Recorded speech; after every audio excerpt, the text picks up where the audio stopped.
Vous avez vu passer l'histoire du leak Claude Code. Beaucoup ont vu un incident technique, mais ce n'est pas que ça. Cette fuite a surtout montré ce que ces outils peuvent embarquer une fois installés sur une machine.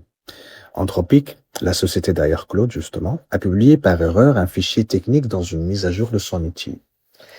Ce fichier a permis de reconstituer une énorme partie du code interne. Anthropic dit qu'aucune donnée client ni aucun identifiant a fuité. En revanche, l'intérieur du système se retrouvait exposé.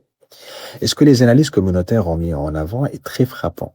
On parle d'une architecture multi-agent, on parle d'un système de mémoire, on parle d'un mécanisme de suivi de session, et on parle même d'une détection de frustration utilisateur avec des expressions très simples comme ça ou ça.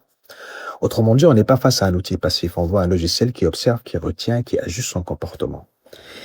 Il y a aussi un point qui a choqué beaucoup de monde, un mode appelé undercover. Il faut rester précis surtout. L'idée associée à ce mode, c'est d'éviter ce que l'outil signale comme IA dans certains contextes publics.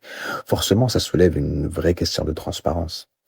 Autre détail qui a marqué une logique plus autonome, elle est associée dans plusieurs analyses au nom de Kairos, et même un système de gamification avec un petit compagnon virtuel façon Tamagotchi numérique. Pensez pourquoi? Pour rendre l'outil plus attachant, plus présent et plus quotidien. Donc, quand tu installes ce type d'outil, tu ajoutes à ta machine un logiciel capable de mémoriser, de suivre une session, d'agir dans un environnement de travail et de s'intégrer profondément à tes usages.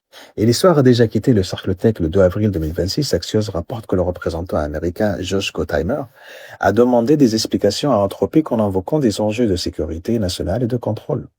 Là, on voit bien que le sujet touche la gouvernance, à la confiance et au pouvoir. Le réflexe à prendre est très simple. Quand tu installes un outil IA, regarde à quoi tu lui donnes accès. Tes fichiers, ton terminal, ton navigateur, ta manière de travailler.